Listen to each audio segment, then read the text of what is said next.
नमस्कार दोस्तों, स्वागत है आपका हमारे YouTube channel Sachin classes a journey for gold में। जैसा कि मैंने आप लोगों को बताया है, हमारी एमपीपीएससी प्री 2021 के लिए मतलब हमारा जो आगामी एमपीपीएससी का एग्जाम होने वाला है उसके लिए क्लासेस ऑन हो गई है। तो इस श्रृंखला में हमने जो क्लास स्टार्ट की है, तो जो हमारे एमपीपीएससी के प्री के सिलेबस में जो एक्ट को हटाकर आयोग आए हैं, तो हमने अपनी क्लास आयोग से स्टार्ट की है। क्रम बाई क्रम हम एमपीपीएससी के लगभग 3 से 4 महीने में एमपीपीएससी प्री का पूरा सिलेबस कवर करेंगे और कुछ दिन बाद फिर हम मेंस की क्लासेस भी लाएंगे। तो चुनाव आयोग, इलेक्शन कमीशन, ये हमारा आज दूसरा वीडियो है। इसके पहले वीडियो में हमने इलेक्शन कमीशन के बारे में जान चुके हैं कि इलेक्शन कमीशन का जो प्रावधान है हमारे संविधान में, संविधान के आर्टिकल 324 में इलेक्शन कमीशन है। जो इसमें कितने सदस्य ये है, सिंगल बॉडी है कि बहुसदस्यीय है, इन सब के बारे में हम जान चुके हैं। जो मुख्य निर्वाचन आयोग होते हैं उनकी नियुक्ति कौन करता है, उनको पद से कैसे हटाया जाता है, इन सब का हमने डिस्कशन अपनी पहली क्लास में कर लिए हैं। तो अगर आपने अभी तक पहली क्लास हमारी नहीं देखी है तो आप जाइए उस क्लास को देखिए। उसपे हमने करीब वो 35 मिनट का वीडियो है, उसमें हर एक चीज मेंशन है। आज हम प्रीवियस क्लास के आगे का डिस्कशन करेंगे। तो आज हम जानेंगे निर्वाचन आयोग के कार्यों का, कि निर्वाचन आयोग के कार्य क्या हैं, क्या काम करता है निर्वाचन आयोग हमारा। निर्वाचन आयोग के कार्य के बारे में हम जानेंगे। तो जो हमारा निर्वाचन आयोग बोलिए, चुनाव आयोग बोलिए, इलेक्शन कमीशन बोलिए, तीनों एक ही चीज हैं। तो जो हमारे निर्वाचन आयोग का कार्य है वो उसका पहला कार्य क्या है, चुनाव करवाना। चुनाव करवाना पहला पॉइंट हमारा क्या है, चुनाव करवाना। ये हमारे निर्वाचन आयोग का पहला काम है। अब इसमें कुछ सब पॉइंट आएंगे। तो पहला सब पॉइंट क्या है, चुनाव में ये क्या क्या करवाता है। तो पहला पॉइंट आएगा, निर्वाचन आयोग जो है किनका चुनाव करवाता है। तो वह हमारे देश में जो प्रेसिडेंट बोले तो राष्ट्रपति, उपराष्ट्रपति, वाइस प्रेसिडेंट, लोकसभा, राज्यसभा, विधानसभा, वीएस को मैंने विधानसभा लिखा, विधानसभा, विधान परिषद, इनके जो सदस्य हैं उनका चुनाव करवाता है। ये जो लोकसभा और राज्यसभा से हमारे चुनते हैं तो ये एमपी चुने जाते हैं, मेंबर ऑफ पार्लियामेंट। पार्लियामेंट के 2 सदन है, एक लोकसभा निम्न सदन, राज्यसभा उच्च सदन। इसी तरह विधानसभा और विधान परिषद ये स्टेटों के एमएलए होते हैं, मेंबर ऑफ लेजिस्लेटिव असेंबली, ये इनको बोलते हैं। विधानसभा के जो सदस्य रहते हैं ये Vidhan Parishad, member of council ये रहता है। जैसे यहाँ राष्ट्र के लिए हमारे रहता है लोकसभा, राज्यसभा, उसी तरह स्टेट में रहता है विधानसभा और विधान परिषद। ठीक है, तो इनके चुनाव करवाता है कौन, हमारा निर्वाचन आयोग है, निर्वाचन आयोग ऑफ इंडिया, वो इनके चुनाव करवाता है। तो एक क्वेश्चन और है, तो इनके अलावा जो हमारी ग्राम पंचायतें, नगर निगम, इनके चुनाव कौन करवाता है। तो दोस्तों इनका चुनाव कराने के लिए एक राज्य निर्वाचन आयोग है। कौन सा है, राज्य निर्वाचन आयोग। ये किनके चुनाव करवाता है, आपकी पंचायत के चुनाव कराता है, पंचायत के चुनाव, और आपके नगर पालिकाओं या नगर निगम इनके चुनाव कराता है। ठीक है, तो ये जो राज्य निर्वाचन आयोग है, तो जो हमारी अगली क्लास होगी उसमें हम राज्य निर्वाचन आयोग के बारे में डिस्कस करेंगे। क्योंकि हमारे एमपीपीएससी प्री के सिलेबस में एक आयोग है भारत निर्वाचन आयोग, यानी कि जो भारत का है। फिर इसके बाद एक दूसरा पॉइंट है राज्य निर्वाचन आयोग। तो इसमें हम राज्य निर्वाचन आयोग के बारे में डिस्कस करेंगे कि राज्य निर्वाचन आयोग कब आया, इसके सदस्य कैसे नियुक्त किए जाते हैं, क्यों इसका प्रावधान हुआ और कब से आया, इसका क्या काम है, इन सब हम अगली क्लास में डिस्कस करेंगे।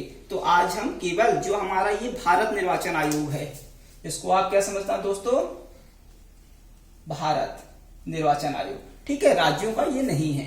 ये राज्यों में अगर बात करें तो ये राज्यों में ये विधानसभा, विधान परिषद के ही चुनाव कराता है। बाकी जो लोकल बॉडीज के चुनाव हैं, पंचायत, नगर निगम, इनके चुनाव नहीं कराता है ये। उनके चुनाव कौन से कराता है, राज्य निर्वाचन आयोग। ठीक है, तो इसमें हम और पॉइंट्स के बारे में डिस्कस करेंगे। इसको मैं रफ कर देता हूं। अब देखिए, चुनाव इनका कराता है किसका प्रेसिडेंट, वाइस प्रेसिडेंट, लोकसभा के मेंबर, राज्यसभा के मेंबर, विधानसभा के मेंबर और विधान परिषद के जो भी मेंबर होते हैं उनका चुनाव कराता है। दोस्तों आप कमेंट में बताना कि हमारे भारत में ऐसे कितने राज्य हैं जहां विधान परिषद है, कितने राज्य हैं, कितने राज्यों में ये है। पूरे राज्यों में है नहीं, जैसा कि प्रेजेंट टाइम में हमारे 28 राज्य और 8 केंद्र शासित प्रदेश हैं, तो हर राज्य में विधान परिषद नहीं है। तो आपको बताना है कितने राज्यों में है कमेंट में, और वो राज्य कौन कौन से हैं। ठीक है, ये आपका होमवर्क है। फिर देखिए, पहला पॉइंट ये हो गया। अब जब चुनाव कराएंगे तो चुनाव के लिए अधिसूचना कौन जारी करेगा, यही जारी करेंगे। तो अपन दूसरा पॉइंट क्या लिखेंगे, अधिसूचना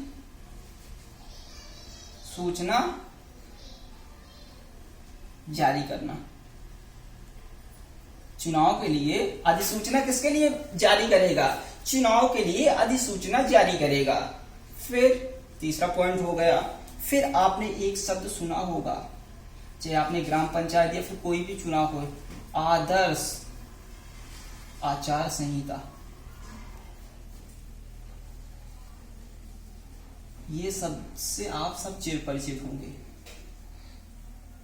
आदर्श आचार संहिता, ये भी कौन लागू कराता है, ये भी चुनाव आयोग लागू कराता है। चुनाव आयोग आदर्श आचार संहिता लागू कराता है। कोई भी चुनाव होता है, चाहे आपका लोकसभा, राज्यसभा, कोई भी इलेक्शन हो, हर इलेक्शन में आचार संहिता लागू होती है। आचार संहिता के तहत कुछ प्रोटोकॉल होते हैं कि आपको क्या करना है, क्या नहीं करना है। तो ये चुनाव के टाइम में पूरी पावर किसके पास चली जाती है, चुनाव आयोग के पास चली जाती है। क्यों, क्योंकि जो कोई भी पार्टी, पॉलिटिकल पार्टी रहती है, जिसकी सरकार रहती है, वो भी इलेक्शन में पार्टिसिपेट करती है। जो हमारी रिमेनिंग पार्टीज रहती है वो भी इलेक्शन में पार्टिसिपेट करती हैं। इसीलिए चुनाव आयोग क्या काम करता है, जो भी रूल रेगुलेशन रहेंगे सब पार्टी के लिए एक रहेंगे। ये नहीं कि जो पार्टी प्रेजेंट में है और वही पार्टी चुनाव लड़ रही है तो वही सब काम देखेगी, उसके अनुसार ही सब होगा, ऐसा कुछ नहीं है। उस टाइम में सबकी पावर खत्म हो जाती है। पावर इन द सेंस इस तरह खत्म हो जाती है, जब आचार संहिता लागू हो जाती है उस टाइम में आप कोई नई घोषणा नहीं कर सकते हो। जैसे किसी की सरकार है, जैसे सपोजेड ए बी सी, इसकी सरकार है, ए की गवर्नमेंट है। अब आदर्श आचार संहिता लागू हो गई तो अब ये चाहिए कि इसकी सरकार है, चुनाव में तो तीनों पार्टिसिपेट कर रहे हैं, अब इसकी सरकार है तो अब आचार संहिता लागू होने के बाद ये कोई वो ला दे, कोई प्रॉफिट वाली पॉलिसी ला दे कि हमारी सरकार आप लोगों के लिए ये दे रही है, हमारी सरकार आप लोगों को ये देगी। मतलब कोई नई घोषणा कर देगी कि आपके शहर में स्कूल बनेगा, आपके शहर में कॉलेज बनेगा, आपके शहर में रोड का निर्माण होगा, कि या फिर आपके लिए एक जनधन योजना या फिर कोई भी ऐसी स्कीम। उस टाइम में कोई भी स्कीम सरकार नहीं ला सकती।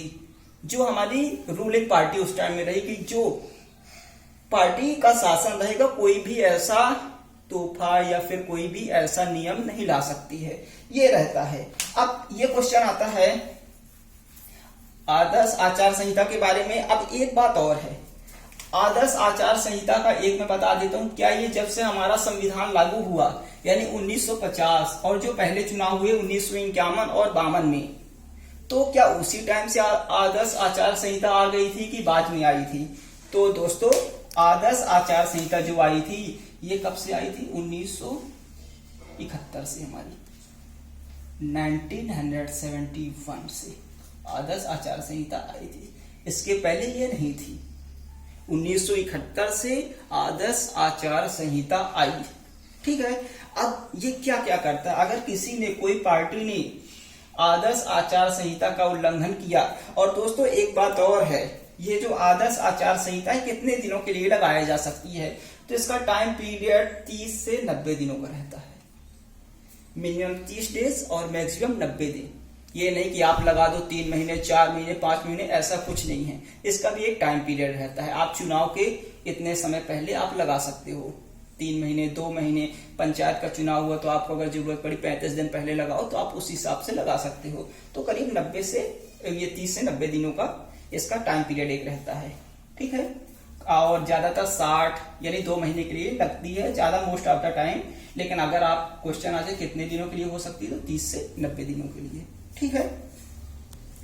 फिर इसके बाद अब देखिए, मैंने आपको बोला अगर कोई भी पार्टी है, कोई भी राजनीतिक दल है, अगर वो आदर्श आचार संहिता का उल्लंघन करता है तो उसके लिए क्या क्या प्रावधान है। तो उसकी जो मान्यता है, उसकी जो राजनीतिक दल की मान्यता है वो खत्म हो सकती है। अगर आचार संहिता का उल्लंघन होता है तो क्या क्या चीजें खत्म हो जाएंगी। हम पहली चीजें करते हैं, पहले में हम क्या लगेंगे, उम्मीदवारी। उम्मीदवारी से तात्पर्य क्या है कि पहले तो कोई ना कोई मेंबर ही उम्मीदवार रहेगा, तो उसकी जो उम्मीदवारी होगी वो खारिज हो जाएगी। उम्मीदवारी खारिज कर सकता है अगर कोई व्यक्ति है जो चुनाव में पार्टिसिपेट कर रहा है और उसने आदर्श आचार संहिता का उल्लंघन कर दिया, तो उसकी जो उम्मीदवारी है उसकी उम्मीदवारी को खारिज कर देंगे कि आप अब चुनाव नहीं लड़ेंगे। ठीक है ना। चुनाव लड़ने पर रोक भी लगाई जा सकती है। किसमें रोक लगाई जा सकती है, किसमें, चुनाव लड़ने में। ये भी हो सकता है कि आदर्श आचार संहिता का अगर उल्लंघन हुआ तो चुनाव लड़ने पे जो रोक है तो उसका कोई टाइम पीरियड फिक्स नहीं है। जो हमारा चुनाव आयोग है, इलेक्शन कमीशन है, तो वो जो उसकी चुनाव लड़ने पर रोक, क्या पता एक इलेक्शन में, प्रेसिडेंट इलेक्शन में नहीं लड़ सकता या फिर पूरा जीवन काल भी, अगर उसने कुछ इस तरह आचार संहिता का उल्लंघन कर दिया हो तो चुनाव आयोग के ऊपर डिपेंड करता है वो किस प्रकार, कितने टाइम के लिए उसकी सदस्यता खारिज करता है, उसको चुनाव लड़ने पर रोक लगाता है। ठीक है। फिर आगे राजनीतिक दलों की, अगर किसी राजनीतिक दल है, जैसे कोई भी राजनीतिक दल से मतलब है पार्टी, पॉलिटिकल पार्टी, ठीक है ना, पॉलिटिकल पार्टी की मान्यता भी खत्म कर देता है। मान के चलो कोई पार्टी है, उसने ही आचार संहिता, पूरी पार्टी ने मिलकर आदर्श आचार संहिता का उल्लंघन कर दिया, तो चुनाव आयोग के पास इतनी पावर है कि वो पूरी पार्टी की मान्यता को समाप्त कर देगा कि ये पार्टी है ही नहीं, ये पार्टी रजिस्टर्ड है ही नहीं है, ये पार्टी अब चुनाव नहीं लड़ सकती, पूरी पार्टी ही खत्म हो जाएगी। ठीक है ना। तो ये कार्य किसके हैं, ये अभी क्या हुआ, चुनाव करवाने के प्रावधान में क्या क्या करेगा, राष्ट्रपति, उपराष्ट्रपति, लोकसभा, राज्यसभा, विधानसभा, विधान परिषद के चुनाव करवाता है। दूसरा काम, अधिसूचना जारी करता है। किसकी अधिसूचना, की चुनाव कब कराना है, इसकी डेटिंग वोटिंग निकालता है कि कब चुनाव होंगे, कब क्या होगा, ये भी बता देता, अधिसूचना में ये चीज की जानकारी देती, कब चुनाव होंगे, कब तक आप फॉर्म भर सकते हो, मतलब जैसे कंपटीशन का कोई फॉर्म आता है, कब तक फॉर्म भर सकते हो, कब तक फॉर्म में करेक्शन की डेट है, कब तक आप फीस पेमेंट कर सकते हो, कब एडमिट कार्ड आएगा, तो ये एक अधिसूचना होती है जानकारी। तो ये चुनाव से संबंधित जो भी जानकारी होगी वो जारी करता है। फिर आदर्श आचार संहिता लागू कराता है। आदर्श आचार संहिता कब से आ रही है दोस्तों, 1971 से आ रही है। ठीक है। इसके बाद आदर्श आचार संहिता में मैंने बताया 30 से 90 दिनों के लिए ये लगा सकते हैं। फिर इसके बाद आदर्श आचार संहिता का अगर उल्लंघन करता है, कोई उल्लंघन करता है तो उसकी उम्मीदवारी खारिज कर सकते हैं, चुनाव लड़ने में रोक लगा सकते हैं। अगर कोई राजनीतिक दल उल्लंघन करता है तो उसकी मान्यता समाप्त कर सकते हैं। ये आपके चुनाव से संबंधित हो गए। अब और भी कार्य हैं इसके, ये तो चुनाव के टाइम में हो गए। अब आप बोलोगे कि सर चुनाव में ये तो करीब कितने दिनों का शेड्यूल हो गया, करीब आपका 100 दिन का शेड्यूल है। अब बाकी जो है अब हमारे 265 दिन, उसमें चुनाव आयोग क्या करता है, क्योंकि देखिए जब चुनाव होता है, जब तो चुनाव आयोग एक्टिव हो जाता है, तो हमारे लोकसभा, जैसा कि आप जानते हैं लोकसभा का चुनाव एक टाइम में पूरे देश में होता है, ये तो फिक्स है। लेकिन जो राज्यसभा के चुनाव है ये फिक्स नहीं है। राज्यसभा और आपकी जो विधानसभा और विधान परिषद, इनके चुनाव का टाइम कोई फिक्स नहीं है। हर राज्य में अलग अलग टाइम में चुनाव होते हैं। जैसे हमारे मध्य प्रदेश में 2018 में हुआ था, जब मध्य प्रदेश में हुआ था चुनाव, उस टाइम में 5 राज्यों में और चुनाव हुआ था। इसी तरह हर राज्य में अलग अलग टाइम पीरियड रहता है जब चुनाव होते हैं। तो बाकी टाइम में चुनाव आयोग क्या करेगा, कोई स्टेट का अगर इलेक्शन है तो वो कंडक्ट कराएगा। स्टेट में मतलब आपके राज्यसभा और विधानसभा या फिर विधान परिषद, इनके इलेक्शन देखेगा। फिर और जो बाकी दिन बची, फिर भी कुछ दिन बचते हैं, तो जो इसका रिमेनिंग टाइम जब लोकसभा का चुनाव होगा जब तो ज्यादा एक्टिव रहना पड़ेगा, इसको पूरे देश में एक्टिव रहना पड़ेगा चुनाव आयोग को। लेकिन जब विधानसभा के चुनाव होंगे तो केवल जिस स्टेट में चुनाव होंगे वहां बस इसकी भूमिका ज्यादा रहेगी, वहां बस इसको पर्टिकुलर एक क्षेत्र में ज्यादा ध्यान देना पड़ेगा। ठीक है, एक क्षेत्र में ही चुनाव, जैसे उपचुनाव होना है तो किसी राज्य में अगर उपचुनाव हो रहा है तो पूरे राज्य में जरूरत नहीं है आदर्श आचार संहिता लागू कराने की, या फिर और देश के बाकी हिस्सों में आदर्श आचार संहिता लागू कराने का कोई प्रावधान नहीं है। जहां चुनाव हो रहे हैं वहां ये नियम और प्रोटोकॉल लागू होंगे। ठीक है, एक एरिया विशेष रहेगा। एरिया विशेष के लिए भी हमारे संविधान में प्रावधान है, इसका उन्होंने फिक्स किया है कि कब रहेगा कितनों का। तो ये हो गया चुनाव से संबंधित। अब चुनाव के अलावा क्या काम है वो भी हम देखते हैं। अब दूसरा, पहला काम तो हमने पढ़ लिया था चुनाव करवाना, फिर दूसरा काम है दोस्तों क्या है, मतदाता। मतदाता कौन है दोस्तों, हम लोग हैं। तैयार करना या करवाना, ठीक है ना, मतदाता सूची तैयार करवाना या फिर आप यहाँ करना ही लिख लीजिए, क्योंकि इसी के ही सदस्य करते हैं। यानी कि कोई जरूरी नहीं कि ये जो 3 सदस्य यही करते हैं, इसके अलावा भी इनके ऑफिस में और सदस्य होते हैं। अगर जब जरूरत पड़ती है, जैसे जब हमारे चुनाव होते हैं तो आपने देखा होगा कि जितने भी गवर्नमेंट के हमारे कर्मचारी होंगे, जस्ट लाइक टीचर, पुलिस कर्मी और कभी कभी फॉरेस्ट वालों की, मतलब सबकी ड्यूटी चुनाव में लगती है। चाहे कोई भी पार्टी, कोई भी प्रोफेशन वाला बंदा हो, अगर वो गवर्नमेंट जॉब में है तो उसकी ड्यूटी लगाया जाता है। यहाँ तक कि कभी कभी अगर जरूरत पड़ती है तो कुछ प्राइवेट वाले भी लग जाते हैं। तो इनके लिए जो ये मेंबर हैं, जैसे आप टीचर हैं, अगर चुनाव आयोग को टीचरों की जरूरत है, कर्मचारी की जरूरत है, कर्मचारी कौन प्रोवाइड करेगा, तो कर्मचारी के लिए जो हमारा चुनाव आयोग का जो मुख्य निर्वाचन आयुक्त होगा, वो राज्यों में अगर कर्मचारियों की जरूरत है तो वहां के राज्यपाल से, अगर देश में सेंट्रल लेवल में अगर कर्मचारियों की जरूरत है तो वहां के राष्ट्रपति से बात करेगा, बोलेगा हमें कर्मचारियों की जरूरत है। तो राज्यपाल और राष्ट्रपति का ये कर्तव्य है कि वे चुनाव आयोग को कर्मचारी प्रोवाइड कराए। ठीक है दोस्तों, तो मतदाता सूची तैयार करना, जैसे आपने देखा होगा कि अगर आपके गांव में, शहर में अगर आपका मतदाता सूची में नाम जोड़ता है, वोटर कार्ड बनता है, तो वहां तो चुनाव आयोग तो आता नहीं है। आपके वहां ही कोई ना कोई सेंटर रहता है, कोई भी गवर्नमेंट स्कूल रहती है जहां जाके आप वोटर आईडी बनवाते हो, तो वही वो लोग मतदाता सूची तैयार करते हैं। ठीक है, फिर इसके अलावा दूसरा तीसरा पॉइंट हो गया चुनाव संबंधी। जैसे चुनाव होते हैं, आपने देखा होगा कि आजकल तो ये आम बात हो गई है, कोई भी चुनाव, कोई भी इलेक्शन होता है तो इलेक्शन में विवाद तो जरूर ही होते हैं। फ्री एंड फेयर इलेक्शन में चुनाव आयोग भली भांति काम करता है, फिर भी पॉलिटिकल पार्टियों में कुछ न कुछ मतभेद होने के कारण कुछ न कुछ विवाद की स्थिति उत्पन्न हो जा रही है। पिछले 2-3 सालों में ये कुछ ज्यादा ही हो रहा है कि कहीं ना कहीं ये विषम परिस्थितियां आ ही रही हैं। तो जो इसके विवाद हैं, विवादों की, अगर मान के चलो कोई विवाद हुआ तो चुनाव तो ये कराता है, चुनाव संबंधी कोई विवाद होंगे तो विवादों की प्रारंभिक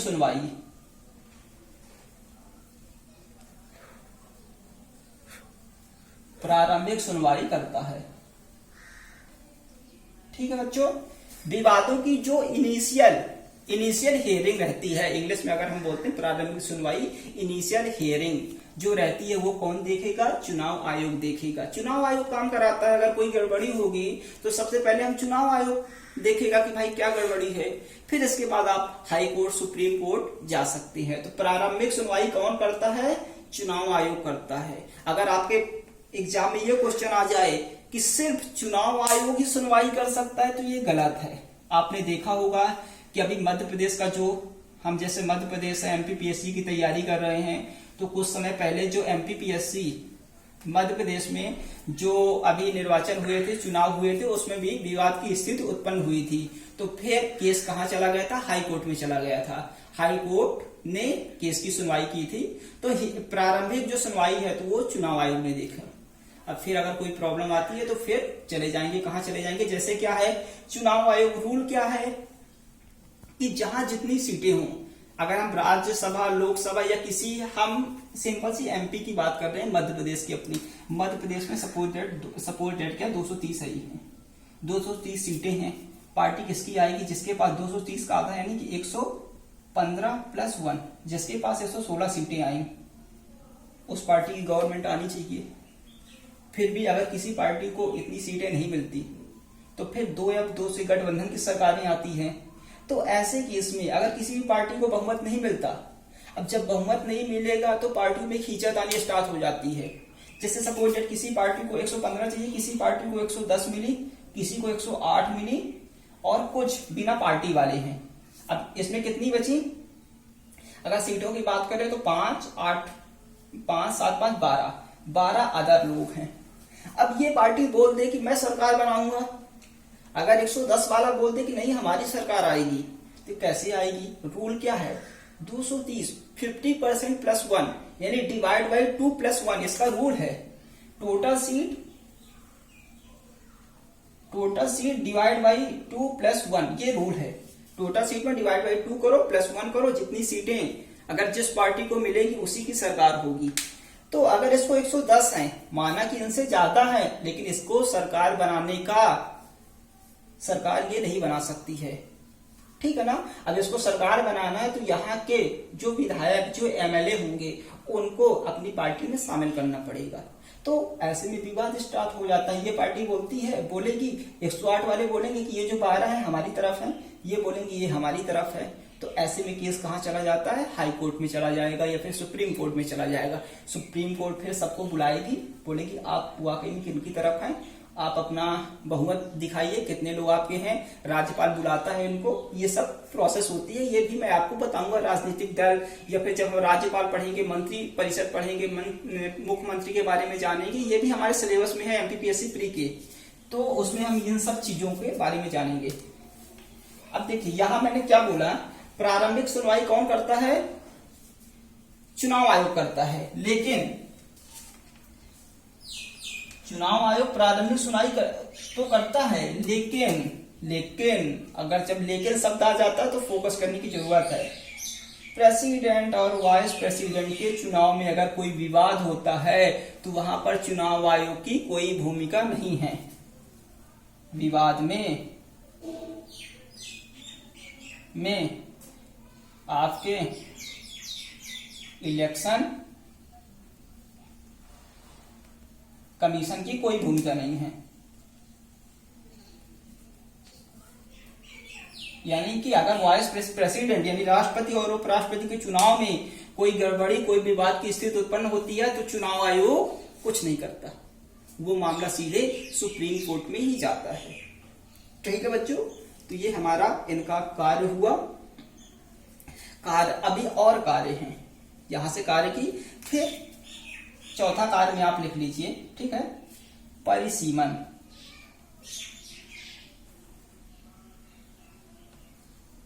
अब ये आपको एक नया शब्द आया होगा, परिसीमन। व्हाट इज परिसीमन?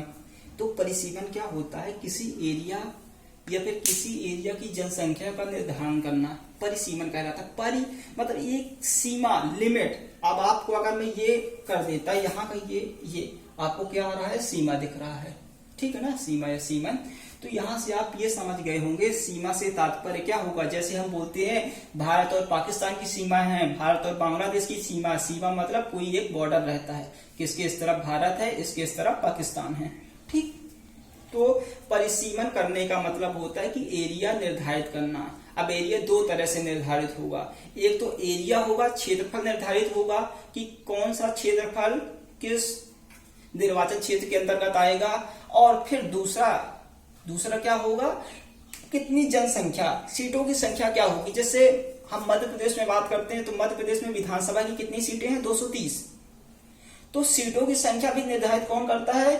चुनाव आयोग करता है। और सीटों के लिए जो एरिया करते हैं, जैसे आपने देखा होगा, आप अभी क्वेश्चंस में पढ़ेंगे कि सबसे बड़ी विधानसभा की सीट कौन सी है, सबसे छोटी विधानसभा की सीट कौन सी है।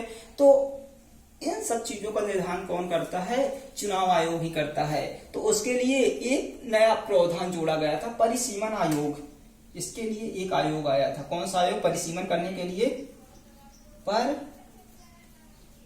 सीमन परिसीमन आयोग आया था। परिसीमन आयोग दो तरह का काम करता है। एक क्या करता है, सीटों की संख्या के बारे में देखता है, और दूसरा काम क्या रहता है, क्षेत्रों का निर्धारण, क्षेत्रों का मतलब कितने एरिया में आपके कौन सा विधानसभा क्षेत्र रहेगा, या फिर कितने एरिया में आपका लोकसभा क्षेत्र रहेगा। इन सब का निर्धारण परिसीमन आयोग के अंतर्गत होता है। परिसीमन आयोग भी उसी टाइम में आ गया था जब हमारा चुनाव आयोग आया था। उसके जब पहला ही चुनाव गठित हुआ था, जो पहले आम चुनाव हुए थे 1951-52 में, उसी टाइम में परिसीमन आयोग का गठन किया गया था। तो परिसीमन आयोग के बारे में अगर हम बात करें तो संविधान के आर्टिकल 82 में इसका जिक्र भी है। तो उसके तहत सीटों की संख्या निर्धारित होती है, और जो क्षेत्रों का निर्धारण होता है कि क्षेत्र कितना रहेगा, इसका भी निर्धारण होता है। ठीक है, अब परिसीमन आयोग के बारे में थोड़ी और जानकारी जान लेते हैं। तो इसके लिए मैं आपको परिसीमन थोड़ा ऊपर से बता देता हूं। ठीक है, हाँ, ये क्या होता है, परिसीमन आयोग होता है। तो परिसीमन आयोग के तहत हम क्या क्या काम करते हैं, दो तरह का काम होता है। ये भी स्टार्टिंग से आ गया था। परिसीमन आयोग हमारा कब आ गया था, 1952 के टाइम में ही आ गया था।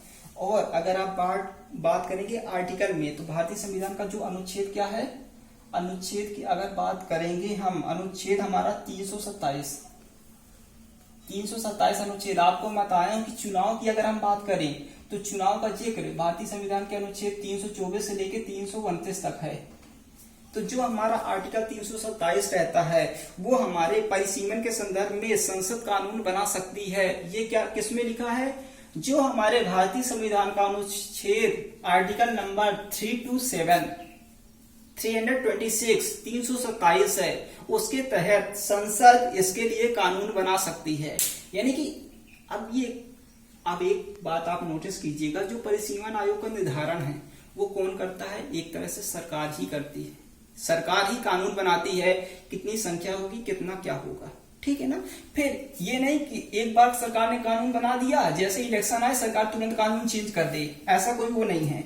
लेकिन इसके लिए कानून कौन बनाएगी, संसद खुद बनाएगी। और दूसरी बात दोस्तों, सबसे मेन इंपॉर्टेंट चीज है आर्टिकल। अब आपको देखिए, चुनाव आयोग का जिक्र तो केवल 324 में है। अब अपन अभी और आगे आर्टिकल पढ़ेंगे 329।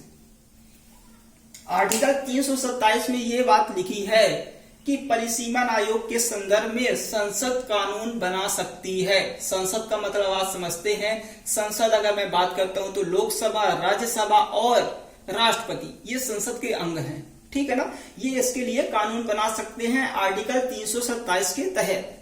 और वहीं आर्टिकल 329 में क्या बात लिखी है, आर्टिकल 329 में ये लिखी है कि परिसीमन आयोग नहीं बोल सकते, आयोग का तो काम है ये सब निर्धारित करना। ठीक है ना। आयोग का मतलब ये हो गया बच्चों कि हमने जैसे परिसीमन काम करना है, परिसीमन काम कौन करेगा, तो उसके लिए एक बॉडी गठित कर दी, 2-4 मेंबर उसमें बैठा दिए कि अब आप लोग इसका निर्धारण करोगे, निर्णय लोगे, काम करोगे। ठीक है ना। तो जो परिसीमन तय हो जाएगा उसको किसी भी न्यायालय में चुनौती नहीं दी जा सकती। ये किसमें बात मेंशन है, आर्टिकल 329 में। मान के चलिए कोई भी अगर पार्टी है, उसने परिसीमन आयोग का निर्धारण कर दिया, और कोई अपोजिशन वाली पार्टी जाए और बोले नहीं ये गलत है, वो जाए हाई कोर्ट में जाए, सुप्रीम कोर्ट में जाए, तो वहां इसकी सुनवाई नहीं होगी। अगर कोई जाएगा PIL दायर करेगा कि हमको परिसीमन के उसमें PIL दायर करना है, तो उसकी कोई सुनवाई नहीं है। कोई भी आप याचिका दायर करो, कोई मतलब नहीं है, क्योंकि आर्टिकल 329 में ये शुद्ध अक्षरों में लिखा है कि 329 के तहत परिसीमन को किसी भी न्यायालय में चुनौती नहीं दी जा सकती। तो जो हमारा परिसीमन का निर्धारण होगा उसको किसी भी न्यायालय में चुनौती नहीं दी जा सकती। और अब देखिए एक बात और है, जो परिसीमन आयोग आया था ये हर 10 साल में बोलते हैं कि जिस तरह हर 10 साल में जनगणना होती है, उसी तरह हर 10 साल में, क्योंकि देखिए जब जनगणना होगी तो हमको किसी एरिया या क्षेत्र विशेष की जनसंख्या का एक आंकड़ा आ जाता है। तो जब जनसंख्या का आंकड़ा हो जाएगा तो उसके अनुसार हम इनकी संख्या में, सीटों की संख्या में परिवर्तन कर देंगे, उनके एरिया में परिवर्तन कर देंगे। ठीक है, यानी कि एक विशेष एरिया में अगर जनसंख्या ज्यादा हो गई तो जहां एक सीटें थी उसी एरिया में हमने 2 सीटें कर दी, एरिया डिवाइड कर दिया। जैसे जिलों का पुनर्गठन होता है। जैसे अगर हम बात करें किसी एक जिले से, जैसे अगर आप मध्य प्रदेश में बात करें तो आपने देखा होगा टीकमगढ़ से निवाड़ी अलग हुआ, तो जो टीकमगढ़ इतना बड़ा जिला था उसका एक पार्ट अलग होकर निवाड़ी बना दिया गया। इस तरह इसमें भी होता है। ठीक है, अब परिसीमन आयोग में 2 तरह की, एक सीटों की संख्या आप देखेंगे, एक सीटों की संख्या देखेंगे और दूसरा क्षेत्र निर्धारण। क्या बात करते हैं बच्चों? क्षेत्र निर्धारण। अब देखिए, सीटों की संख्या का जो आधार है वो कब का है? जनगणना के हिसाब से मैं बात कर रहा हूं बच्चों। जनगणना की बात करें तो जो हमारी 1971 की जनगणना हुई थी, आप कमेंट में बताइएगा भारत में पहली जनगणना कब हुई थी, किसके शासनकाल में हुई थी। ये आप कमेंट में बताइएगा कि भारत की पहली जनगणना कब हुई थी और किसके शासनकाल में हुई थी। अंग्रेजों के शासनकाल में 1800 में हुई थी। 1800 कितने में हुई थी ये आपको कमेंट में बताना है। ठीक है बच्चों, तो जो जनगणना का सीटों की संख्या का जो आधार माना गया था वो 1971 की जनगणना का आधार था। ठीक है, और जो अगर निर्वाचन क्षेत्र का निर्धारण करना था तो इसका आधार कब माना गया था? 2001 की जनगणना को माना गया था। ठीक है, अगर एग्जाम में क्वेश्चन आता है कि निर्वाचन क्षेत्र में सीटों की संख्या का निर्धारण कौन सी जनगणना के अंतर्गत आता है, तो आप लिखेंगे 1971 में। अगर वो पूछ ले क्षेत्रों का निर्धारण कौन सी जनगणना के अंतर्गत अभी हो रहा है प्रेजेंट टाइम में, तो 2001 में। अब देखिए 1952 में परिसीमन आयोग आया था, तो करीब बोला तो गया था हर 4 साल में आया था, लेकिन अभी तक कुल 4 परिसीमन आयोग गठित हुए हैं। अब दोस्तों कमेंट में आपको ये भी बताना है, हालांकि मैं किसी दिन परिसीमन का एक पूरा टॉपिक लेके आऊंगा, परिसीमन क्या है पूरी इसकी डिटेल। तो आपको अभी फिलहाल के लिए कमेंट में क्या बताना, एक आयोग ये भी हमारा टॉपिक हो जाएगा परिसीमन आयोग। ये बताना कमेंट में किस किस सन में अपना परिसीमन आयोग गठित हुआ था। कुल 4 बार हो चुका है बच्चों, तो आपको ये बताना है कि 4 बार किस किस सन में हुआ। ठीक है, अब देखिए जो हमारा, अब तो आप परिसीमन का जब हम दूसरी क्लास लेंगे तो उसमें परिसीमन का डिस्कशन तो हो जाएगा, लेकिन आपको मैं एक बात और बता देना चाहता हूं कि वर्ष 2026 तक हमारे परिसीमन में कोई चेंजेस नहीं होगा। अगर कोई बोले कि 2026 तक किसी क्षेत्र की जो सीट है या फिर क्षेत्रों का निर्धारण में परिवर्तन कर दिया जाए तो इसका परिवर्तन नहीं होगा, क्योंकि इसके परिवर्तन के लिए हम किसी न्यायालय में चुनौती नहीं दे सकते कि आप जल्दी करो। अगर संसद ने एक बार इसका बिल पारित कर दिया कि इस सन तक इसमें कोई परिवर्तन नहीं होगा तो फिर कोई परिवर्तन नहीं होगा। तो 2026 तक इस संबंध में कोई परिवर्तन नहीं होगा। 84 जो हमारा amendment of constitution of India आया था, जो हमारा 84वां और 87 नंबर का जो संविधान संशोधन था, उसके तहत इसका जो 2026 तक का निर्धारण है कि 2026 तक परिसीमन में चेंज नहीं होगा, उसके तहत है। तो हम परिसीमन का पूरा एक वीडियो डिस्कस कर लेंगे करीब 20 से 25 मिनट का, तो इसको हम हटाते हैं और फिर से आ जाते हैं चुनाव आयोग के बारे में थोड़ा। ठीक है ना, और एक अब चलिए इसको हटाते हैं, कुछ मैं क्वेश्चन का डिस्कशन कर लेता हूं। तो बच्चों एक तो बात और है चुनाव आयोग के संबंध में, वो आपको मैं क्वेश्चन के साथ ही डिस्कस करते जाऊंगा। और यहाँ से जो हमारा चुनाव आयोग है वो खत्म है। अभी मैं एक क्लास लूंगा, उसमें आपको 2 टॉपिक लाऊंगा एक साथ छोटे छोटे, एक आपका परिसीमन आयोग और दूसरा राजनीतिक दल। वर्तमान में कितने राजनीतिक दल हैं? राजनीतिक दल राष्ट्रीय कोई दल जैसे नहीं बोलते वो राष्ट्रीय दल है, वो राज्य दल है, वो किसी एरिया विशेष का दल है। तो ये कैसे माने जाते हैं, इनके लिए क्या प्रावधान किया गया है, इन सब के बारे में हम एक वीडियो में डिस्कस करेंगे दोनों चीजों का। ठीक है, हाँ दोस्तों आपको और मैं बताते जा रहा हूँ कि अगर आपने हमारा पहला पार्ट इसका नहीं देखा है तो आप हमारी प्लेलिस्ट में डे 1 करके वो पार्ट पढ़ा होगा और ये पार्ट डे 2 के नाम से होगा। तो डे 1 वाला पार्ट जरूर देखें या फिर आप डिस्क्रिप्शन में जाके देख लें। अब कुछ क्वेश्चन का डिस्कशन कर रहा हूं मैं कि किस किस तरह के क्वेश्चन आ सकते हैं पेपर में। ठीक है ना, तो हाँ तो बच्चों ये हमारा पहला क्वेश्चन है। अब मैं आपको ऐसे क्वेश्चन कराऊंगा कि एक क्वेश्चन बोर्ड में तो आपको एक क्वेश्चन दिख रहा है, लेकिन एक क्वेश्चन से मैं आपको कई आंसर बताऊंगा। तो क्वेश्चन क्या है, किस आर्टिकल में इलेक्शन कमीशन का जिक्र है? देखिए कितना इजी सा क्वेश्चन है। मैं स्टार्टिंग से आपको बता रहा हूं किस आर्टिकल में है, वो आप सब लोगों को पता है। तो भारतीय संविधान का जो अनुच्छेद 324 है, इसमें हमारा इलेक्शन का जिक्र, इलेक्शन कमीशन का, मैंने इलेक्शन कमीशन यानी चुनाव आयोग, हिंदी में बात करूं तो मैं चुनाव आयोग, चुनाव आयोग का बच्चों किस अनुच्छेद में जिक्र है, तो हमारा जो अनुच्छेद 324 है, इसमें चुनाव आयोग के बारे में प्रावधान है। अब देखिए, अब ये जो बाकी के आयोग हैं, ये बाकी के जो आर्टिकल हैं, इनका क्या मतलब है, तो हम जानते हैं जो हमारा आर्टिकल 326 है, आर्टिकल 326 में आयु का जिक्र है। मताधिकार की जो आयु है, जो आयु हमारी 21 वर्ष होनी चाहिए या 18 वर्ष, इसके बारे में किस अनुच्छेद में है, 326 अनुच्छेद में। जो हमारा अनुच्छेद 326 है, उसमें मताधिकार की आयु, मत देने की उम्र में लिख देता हूं कि उम्र। अब आप हमारा अगर पहला वीडियो देखेंगे तो आप ये जान जाएंगे मत देने की प्रारंभ में उम्र क्या थी, फिर उम्र में जो 21 से 18 वर्ष का परिवर्तन हुआ था वो कब हुआ था और कौन से नंबर का संविधान संशोधन हुआ था। अगर संविधान संशोधन हुआ था तो किस आर्टिकल में संशोधन हुआ है। तो दोस्तों स्वाभाविक सी बात है, अगर 326 हमें मत देने की आयु क्या होगी बताया गया है, तो अगर हम मत देने की आयु में किसी भी तरह का परिवर्तन करेंगे तो हमारे संविधान का अनुच्छेद 326 परिवर्तित होगा। ठीक है, ये एक चीज से अगर किसी भी चीज में परिवर्तन करना है तो वो प्रारंभ में जिस आर्टिकल में होगी उसी आर्टिकल में परिवर्तन होगा।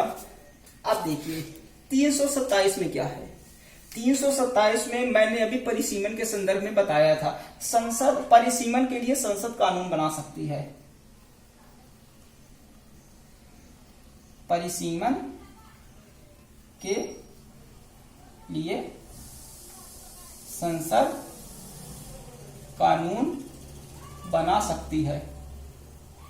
ठीक है ना, संसद इसलिए कानून बनाती है परिसीमन का निर्धारण कैसे करना है कि चुनाव आयोग कुछ ज्यादा वो न करे कि आपने ऐसा कर दिया, तो संसद कानून बना सकती है। ठीक है ना, संसद के पास पावर है 327 के तहत। अब फिर आता है 329। तो आगे थोड़ी देर पहले मैंने 329 की बात बताई थी कि संसद जो कानून बनाएगी उसको किसी भी न्यायालय में चुनौती नहीं दी जा सकती। तो यानी यही जो परिसीमन के लिए कानून है, इसको कहां, न्यायालय में चुनौती नहीं दी जा सकती, नहीं। दोस्तों पेन कॉपी लेके बैठिए, क्योंकि ऐसी बहुत सी चीजें हैं जो मैं यहाँ लिखता भी नहीं हूं लेकिन आप लोगों को बताता जरूर हूं। तो आप एक बार पेन कॉपी लेके बैठिए और एक बार पेन कॉपी लेके जरूरी चीजें लिखिए। आप मेरे वीडियो को डायरेक्ट ऑडियो फॉर्म में सुन भी सकते हैं, क्योंकि जो भी मैं लिखता हूं तो लिखने से ज्यादा मैं चीजों को बताने और समझाने में फोकस करता हूं। मैं बोर्ड में केवल इंपॉर्टेंट चीजें लिख देता हूं कि थोड़ी थोड़ी लिखते भी जाओ, लेकिन अधिक से अधिक चीजों को मैं समझाता हूं। तो आप तो ये जान गए होंगे आर्टिकल नंबर जो हमारा 324 से 329 तक निर्वाचन, हमारे भारतीय संविधान का भाग 15 में कितने अनुच्छेद आते हैं हमारे, 324, 25, 26, 27, 28 और 29 ये अनुच्छेद आते हैं। तो ये अनुच्छेदों में निर्वाचन का जिक्र है। अब निर्वाचन का मतलब निर्वाचन आयोग से नहीं है, निर्वाचन का मतलब है निर्वाचन के अंतर्गत जो भी प्रावधान है। तो अब निर्वाचन के अंतर्गत ही हमारा निर्वाचन आयोग आता है। तो निर्वाचन कराने के लिए आर्टिकल नंबर 324 में सबसे पहले आयोग का जिक्र है। इसके बाद आर्टिकल 326 में जो निर्वाचन वोट कौन लोग डालेंगे उसका भी हमारे संविधान में प्रावधान है, तो उसके लिए 326 है। फिर जो हमारे निर्वाचन के लिए एरिया का निर्धारण होता है कि कितनी सीटों में एक एमपी होगा, कितनी सीटों में एक एमएलए होगा, इस चीज का जो निर्धारण होता है वो किसके तहत होता है, वो आर्टिकल 327 के तहत होता है। फिर इसके बाद हमारा जो अनुच्छेद 329 आता है वो क्या बताता है कि जो परिसीमन में संसद यहाँ कानून बनाएगी उसमें कोई परिवर्तन नहीं कर सकती न्यायालय, यानी कि न्यायालय में इस चीज को चुनौती नहीं दी जा सकती। जैसे लोग बाग नहीं किसी भी मैटर को लेकर न्यायालय चले जाते हैं, हाई कोर्ट या सुप्रीम कोर्ट, तो इस मैटर को लेके आप सुप्रीम कोर्ट या हाई कोर्ट में जाकर चुनौती नहीं दे जा सकते। ठीक है, अब हम दूसरे क्वेश्चन के बारे में थोड़ा डिस्कस करते हैं। तो दोस्तों जो हमारा दूसरा क्वेश्चन है, ये क्वेश्चन नंबर 2 है। अभी आपने देखा होगा कि मैंने जो क्वेश्चन नंबर 1 को, क्वेश्चन तो हमारा कितना इजी था, भारतीय संविधान के किस अनुच्छेद में चुनाव आयोग का वर्णन है, लेकिन मैंने उसमें आपको आंसर में, मैं आपको चाहता डायरेक्ट 324 बता देता, लेकिन उसमें हमने 324 को भी जान लिया, 326 को भी जान लिया, 327 को भी जान लिया, 329 को भी जान लिया।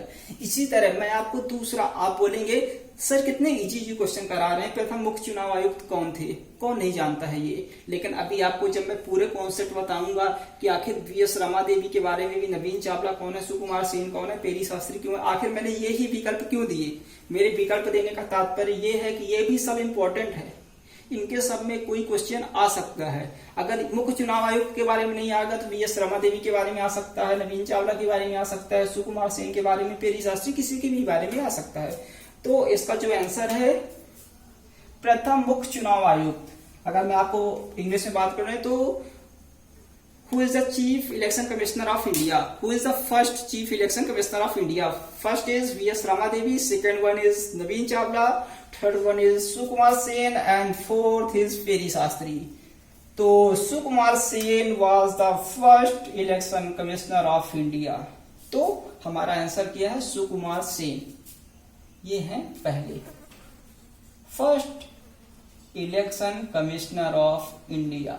ओके, अगर हम, ये दो तरह से इंपॉर्टेंट है, कैसे कैसे इंपॉर्टेंट है, एक तो पहले है तो इंपॉर्टेंट होंगी ही, और दूसरा ये इनका कार्यकाल 9 वर्ष का भी था, इस संदर्भ में भी ये इंपॉर्टेंट है।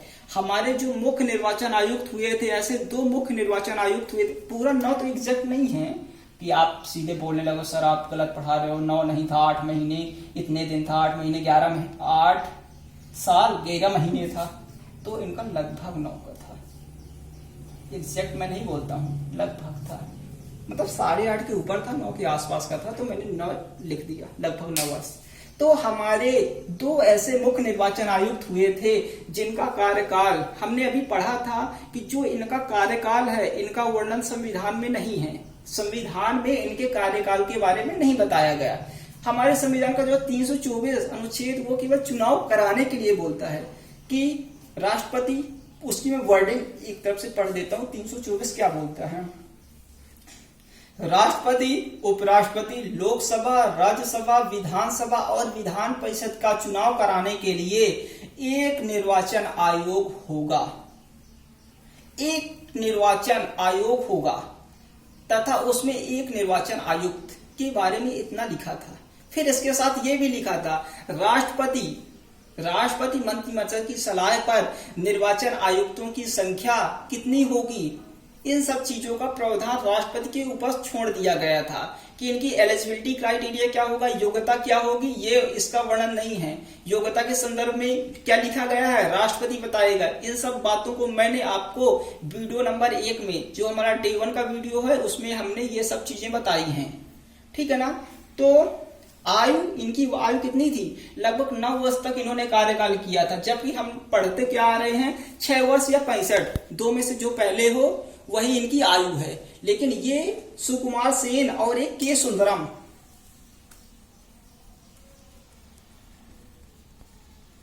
अगर आपको ये याद आ सकता है कि इनमें से ऐसा क्वेश्चन पीएससी में ऐसा क्वेश्चन घुमा के देगा, ऐसे कौन से मुख्य निर्वाचन आयुक्त हुए हैं जिनका कार्यकाल 6 वर्ष से ज्यादा का था, लिख देगा पहले में सुकुमार सेन, दूसरे में लिख देगा के सुंदरम, तीसरा लिख देगा दोनों, चौथा लिख देगा इनमें से कोई नहीं। तो बच्चों आपको क्या लगाना है, दोनों, क्योंकि सुकुमार सेन जो पहले थे और के सुंदरम तुम्हारे दूसरे थे, आपके के सुंदरम सेकंड थे, इनका दोनों का कार्यकाल लगभग 9 वर्ष का था, ठीक है बच्चों। फिर आपका इसका तो आंसर आ गया। फिर हम वी.एस. रमा देवी के बारे में डिस्कस करते हैं कि आखिर क्यों इंपॉर्टेंट है। तो जैसे इसमें 2 क्वेश्चन आपको तैयार हो गए कि ये पहले भी है और इनका कार्यकाल लगभग इतने का था, ठीक है ना। 2 चीजें यहां से तैयार हो गई। अब वी.एस. रमा देवी में 2 कॉन्सेप्ट हैं। पहला है फर्स्ट महिला, पहली महिला मुख्य निर्वाचन आयुक्त हुई थी, कौन, वी.एस. रमा देवी। ये कौन से नंबर की पहली बनी थी, 9वें नंबर की। 9th नंबर की बनी थी और पहली महिला मुख्य निर्वाचन आयुक्त हुई थी वीएस रमा देवी। ठीक है ना। और एक क्वेश्चन तो ये आ जाएगा कि पहली महिला, ये आ जाएगा, इस बार की पीएससी में क्वेश्चन आया था, इनमें से कौन सी महिला मुख्य निर्वाचन आयुक्त के पद में रही, तो वहां पास वीएस रमा देवी का भी ऑप्शन था। तो वीएस रमा देवी एकमात्र ऐसी महिला है जो मुख्य निर्वाचन आयुक्त रह चुकी हैं। मैं राज्य निर्वाचन आयुक्तों की बात नहीं कर रहा, अभी हम हमारे भारत निर्वाचन आयुक्तों की बात कर रहा हूं। तो ये केवल एक महिला है। और इसी से एक दूसरा क्वेश्चन भी आता है। अब आप ये देखेंगे, अगर हम सबसे बड़े कार्यकाल की बात करें तो 9 वर्ष इन दोनों का था, 9 वर्ष का लगभग, इनका के सुंदरम का भी लगभग 9 वर्ष का था। वहीं अगर हम सबसे छोटे कार्यकाल की बात करें तो इनका था, जो ये हमारी पहली महिला थी, इनका कार्यकाल लगभग 16 दिन का था। 16 दिन सबसे कम कार्यकाल।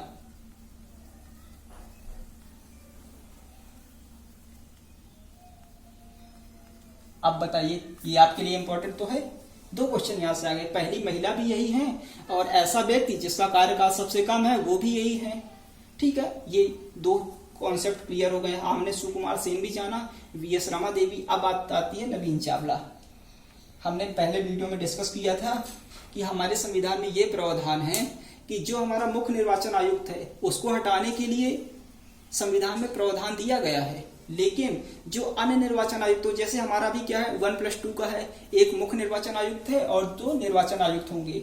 जो निर्वाचन आयुक्त होंगे उनको पद से कैसे हटाया जाएगा, उसके लिए क्या लिखा है कि जो मुख्य निर्वाचन आयुक्त है वो सिफारिश कर सकता है राष्ट्रपति को निर्वाचन आयुक्तों को हटाने की। तो नवीन चावला एकमात्र ऐसे निर्वाचन आयुक्त थे जिनको हटाने की सिफारिश की गई थी। ये हमारे एकमात्र ऐसे निर्वाचन आयुक्त, वो निर्वाचन आयुक्त थे जब इनको पद से हटाने के लिए राष्ट्रपति के पास सिफारिश की गई थी, लेकिन इनको हटाया नहीं गया था। तो इस कॉन्सेप्ट में ये भी इंपॉर्टेंट है। ठीक है, और इनका नंबर अगर मैं आपको बता दूं तो फिर ये 16वें नंबर के चीफ इलेक्शन कमिश्नर भी बने, 16वें नंबर के। ठीक है ना। तो ये क्यों इंपॉर्टेंट है, इनको हटाने के लिए प्रावधान था, इनको हटाने के लिए सिफारिश की गई थी। पहले और एकमात्र यही है जिनको हटाने के लिए मुख्य निर्वाचन आयुक्त ने राष्ट्रपति को सलाह दी थी, सिफारिश की थी। और क्यों की थी, क्योंकि चुनाव में ये जिक्र है, चुनाव आयोग के बारे में ये जिक्र है, ऐसा कोई भी व्यक्ति जो किसी पॉलिटिकल पार्टी से नाता रखता हो वो ऐसे पदों पर नहीं बैठ सकता।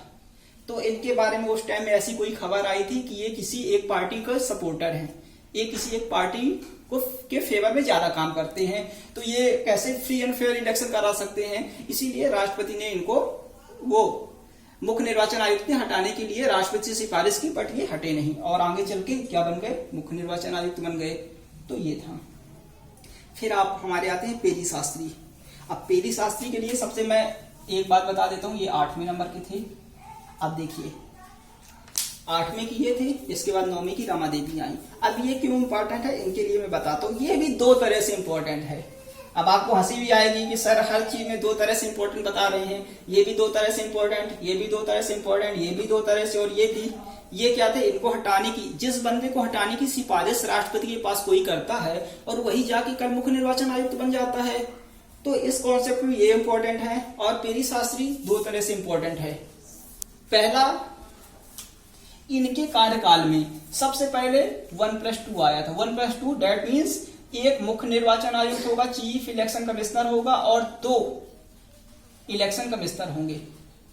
ये सबसे पहले किनके कार्यकाल में आया था, पेरी शास्त्री। फिर दूसरा कॉन्सेप्ट इनके बारे में क्या है, ये पूछ सकता है, वह कौन से ऐसे मुख्य निर्वाचन आयुक्त हुए हैं जिनकी कार्यकाल के दौरान मृत्यु हो गई। ये क्वेश्चन अक्सर आता है हमारे से, प्रधानमंत्री के कॉन्सेप्ट में आता है, ऐसे कौन से प्रधानमंत्री हुए जिनकी कार्यकाल के दौरान मृत्यु हुई थी। तो ये भी पेरी शास्त्री 8वें मुख्य निर्वाचन आयुक्त हुए थे जिनकी कार्यकाल के दौरान मृत्यु हो गई थी। कार्यकाल में मृत्यु। अब देखिए यहां से आपको अब एक कहानी बता देता हूं। अब देखिए जब किसी की आकस्मिक मृत्यु हो जाती है तो अब देखिए मुख्य निर्वाचन आयुक्त का पद खाली हो गया। अब पद जब खाली हो गया तुरंत में उस पद में किसी न किसी मेंबर को चाहिए, तो हमारी वीएस रमा देवी उनको बैठा दिया गया। इसीलिए रमा देवी का कार्यकाल कम है। तो उस टाइम इनको कोई व्यक्ति दिमाग में आ नहीं रहा था किसको बैठा दें, तो हमने वी.एस. रमा देवी को बैठा दिया। 16 दिन तक करीब ये रही। फिर इसके बाद जब हमें कोई बंदा मिल गया तो फिर इनको उस पद से हटा के किसी दूसरे को बैठा दिया गया। ठीक, तो ये आपको मैं एक बार और रिवीजन करा देता हूँ। वी.एस. रमा देवी पहली महिला मुख्य निर्वाचन आयुक्त और सबसे कम यानी सबसे छोटा कार्यकाल भी इनका था। दूसरा, नवीन चावला एक ऐसे मुख्य निर्वाचन आयुक्त हुए थे जिनको जब वो निर्वाचन आयुक्त से पद से हटाने की सिफारिश की गई और आगे चल के वो 16वें मुख्य निर्वाचन आयुक्त बने। फिर सुकुमार सेन हमारे पहले निर्वाचन आयुक्त और सबसे लंबा कार्यकाल करने वाले, लगभग 9 वर्ष का। ठीक, फिर पेरी शास्त्री, इनके शासनकाल में क्या क्या 2 चीजें आई थी। एक, जो वोट डालने की, यहाँ पास एक और तीसरी चीज लिख सकते हो आप,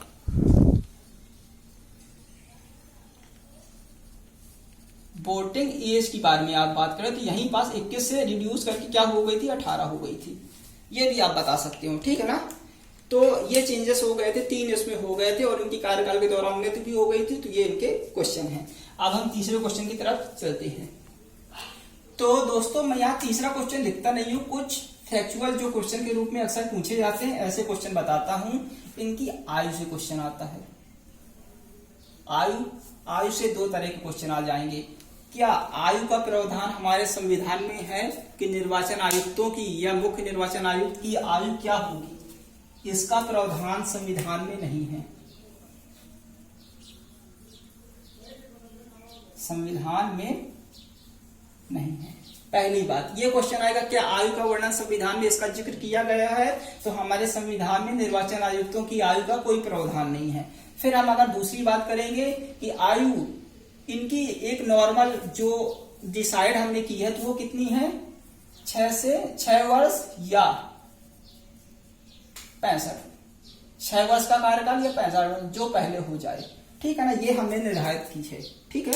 तो 2 तरह से क्वेश्चन आ सकते हैं आयु से। क्या आयु का संविधान में वर्णन है? तो कोई वर्णन नहीं है। लेकिन ज्यादातर मोस्ट ऑफ द स्टूडेंट के क्वेश्चन यहाँ गलत होते हैं, क्योंकि सब लोग पढ़ने वाले भी यही पढ़ते हैं और पढ़ाने वालों ने ज्यादातर यही, कहीं ना कहीं मैंने भी अभी यही पढ़ाया था कि आयु आपको बताइए 6 वर्ष या 65। लेकिन अगर क्वेश्चन डायरेक्ट ये आता है कि आयु कितनी हो सकती है, कितनी होती है, तो हमको यही लिखना है। लेकिन अगर ये क्वेश्चन पूछ लेता है कि संविधान में इसका प्रावधान है या नहीं, ठीक है ना, आयु से संबंधित कोई भी अनुच्छेद है कि कुछ भी लिखा है हमारे संविधान में, तो नहीं वो है, ठीक है ना। संविधान में इसका वर्णन नहीं है, संविधान में इसका वर्णन नहीं है, इसकी आयु इतनी है, ठीक है ना। तो क्वेश्चन ज्यादातर यही आता है कि आयु कितनी है, लिख देगा 5 वर्ष या 65 वर्ष, ठीक है ना, लिख देगा 3 वर्ष या 67 वर्ष, ऐसे कुछ भी लिख देगा। तो आपका सही आंसर क्या है, 6 वर्ष या 65 वर्ष, जो इनमें से पहले हो जाए। ये भी लिखा रहेगा, जो इनमें से पहले हो जाए। पूरा सेंटेंस आप पढ़ना, 6 वर्ष या 65 वर्ष, इनमें से जो पहले हो, ठीक है ना। ये क्वेश्चन हो गया। फिर आपको यही मैं दूसरा क्वेश्चन करता हूं इनकी नियुक्ति के बारे में। नियुक्ति कौन करता है? नियुक्ति कौन करता है इनकी? राष्ट्रपति। नियुक्ति के बारे में अगर क्वेश्चन आता है तो राष्ट्रपति करते हैं। अब देखो, अगर हम पद से हटाने की बात करें, मैं आपको शॉर्ट में बताए दे रहा हूं सब। पद से हटाने की अगर मैं बात करूं तो संविधान में क्या लिखा है, भारत के मुख्य निर्वाचन आयुक्त को उसी विधि द्वारा उनके पद से हटाया जा सकता है जिस विधि द्वारा मुख्य chief justice of India, Bharat के मुख्य न्यायाधीश को हटाया जाता है। यानी कि जिस तरह से भारत के मुख्य न्यायाधीश को हटाते हैं, उसी तरह से इनको भी जो मुख्य निर्वाचन आयुक्त होते हैं उनको भी हटाते हैं। हमारे संविधान में 3-4 ऐसे पद हैं, जैसे चुनाव आयोग का जो अध्यक्ष हो गया, जो यानी मुख्य निर्वाचन आयुक्त हो गए, जो मुख्य न्यायाधीश हो गए, संघ लोक सेवा यूपीएससी इसके जो अध्यक्ष हो गए, ठीक है ना। ऐसे कुछ संवैधानिक पद हैं, बहुत उच्च लेवल के पद हैं, उनको कोई डायरेक्ट हटा नहीं सकता है। अगर वो एक बार चुन लिए गए तो उनको उसी विधि द्वारा हटाएंगे जिस विधि द्वारा किसको हटाते हैं, chief CJI India, chief justice of India को हटाते हैं, ठीक है ना। अब इनको अगर बात करें, इनको जो लाभ मिलते हैं, लाभ में अगर हम बात करें तो वेतन की भी, तो ये इन्हीं के अनुरूप मिलते हैं। यानी कि जो सुविधाएं chief justice of India Bharat के मुख्य न्यायाधीश को मिलती है, वही हर सुविधाएं किनको मिलती हैं, चुनाव मुख्य निर्वाचन आयुक्त जो होते हैं उनको भी यही सुविधाएं मिलती हैं। ठीक है ना। यहाँ अगर पद से हटाने की बात की जाती है, यहाँ मैं किसको पद से हटाने की बात कर रहा हूँ, चीफ इलेक्शन कमिश्नर की। ठीक है ना। अगर हम इन्हीं की बात करें, इलेक्शन कमिश्नर के हटाने की बात की, तो इनको कौन हटा सकता है, चीफ इलेक्शन कमिश्नर की सिफारिश पर राष्ट्रपति हटा सकता है। ठीक है ना। इनको, अब वो भी इनको कब हटाते हैं, जब ये पता चले ये अपना कार्य नहीं कर पा रहे हैं, या फिर किसी दूसरे लाभ के पद पर हैं, या किसी पार्टी से मिले हैं, जब इनको किसी भी जिस विधि द्वारा सीजीआईएफ इंडिया को हटाया जाता है उस विधि द्वारा इनको हटा सकते हैं। लाभ किनके अनुरूप हो सकते हैं, होते हैं के अनुरूप। ठीक है ना। इनकी वेतन भी इतने ही मिलती है। वेतन के लिए मैं आपको बता दूं, एक अपडेटेड वेतन आया था कि जो हमारे मुख्य न्यायाधीश होंगे उनकी वेतन 2018 में वेतन इनकी डिसाइड की गई थी। तो इनकी वेतन कितनी थी, 2.5 लाख रुपए, 2.5 लाख रुपए सालाना थी। और जो अन्य भत्ते मिलते हैं वो तो है ही है। तो जब इनकी 2.5 लाख है सीजीआईएफ इंडिया की, चीफ जस्टिस ऑफ इंडिया की, तो मुख्य निर्वाचन आयुक्त जो या फिर अन्य निर्वाचन आयुक्त है उनकी भी पेमेंट इतनी होगी। ठीक है ना। ये आपका एक कॉन्सेप्ट हो गया। ठीक है। अब एक और बात, अब मैंने आपको जब पेमेंट की बात कर दी है तो इनकी पेमेंट कहां से दी जाती है। ठीक है ना। पेमेंट किसके अकाउंट से जाती है, ब्याज जैसे कहने का तरीका कि किसके खाते से पैसा जाता है, तो जो भारत का संचित निधि है वहां से इनका पैसा जाता है। जो भारत का संचित निधि है वहां से इनकी पेमेंट होती है। ठीक है ना। मतलब पैसा कहां से उठाया जाता है, जो भारत का संचित निधि, यानी जो इकट्ठा किया गया हो, चाहे इकट्ठा किसी भी माध्यम से किया गया हो, टैक्स ये सब, वहां से संचित निधि से। और दूसरी बात, इनकी जो पेमेंट मिलती है या फिर जो इनको भत्ते मिलते हैं, जो सुविधाएं मिलती है, जैसे बंगला है, गाड़ी है और सिक्योरिटी है, इसके लिए क्या प्रावधान किया गया है, इसके लिए किसी भी तरह की वोटिंग नहीं होगी। जैसे क्या कोई पॉलिटिकल पार्टी आई और वो संसद में एक कानून पेश कर दे और एक कोई विधेयक ला दे, संविधान में संशोधन कर दे कि इनको ये सुविधाएं नहीं मिलनी चाहिए। ठीक है ना। तो उनके बारे में संसद में कोई मतभेद, कोई वोटिंग, ये सब नहीं होता है। ठीक है ना। ये हो गया। तो मैंने आपको आयु बता दी, इनकी नियुक्ति राष्ट्रपति करता है। पद से कौन हटा सकता है, पद से किस तरह हटा सकते हैं, जिस तरह चीफ जस्टिस ऑफ इंडिया को हटाते हैं उसी तरह इनको हटा सकते हैं। अगर हम लाभ की बात करें तो इनको लाभ किसके अनुरूप मिलता है, जो हमारे मुख्य न्यायाधीश होते हैं उन्हीं के अनुरूप मिलता है। अगर इनकी पेमेंट की बात करें तो जो भारत का संचित निधि है, संचित निधि से ही, संचित निधि में जो पैसा रहता है उसी से हम इनको पैसा देते हैं। ठीक है। तो ये था आज की हमारी क्लास का। तो आप लोग इसको पढ़िए, इसको वीडियो को रिपीट करके 1-2 बार देखिए और फिर हमको बताइए कि आपको कहाँ नहीं समझ में आया, क्या प्रॉब्लम हुई थी। और आपको एक और क्वेश्चन है, अपडेटेड क्वेश्चन है, स्वर्ण जयंती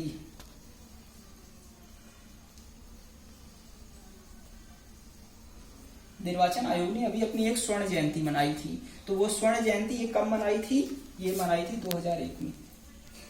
2001 में जब इसका 50 वर्ष का कार्यकाल हो गया था, जो इसकी 50वीं जो एक तरह से बर्थडे बोलते हैं मनाया जाता है, तो उसको किसके रूप में मनाया था, स्वर्ण जयंती के रूप में बनाया था। जैसे नहीं किसी का अगर 100 वर्ष का कार्यकाल हो जाता तो शताब्दी के नाम से मनाते हैं, उसी तरह इसको स्वर्ण जयंती के रूप में कब मनाया गया था, 2001 में। तो ये आपके लिए बहुत ही इंपॉर्टेंट है।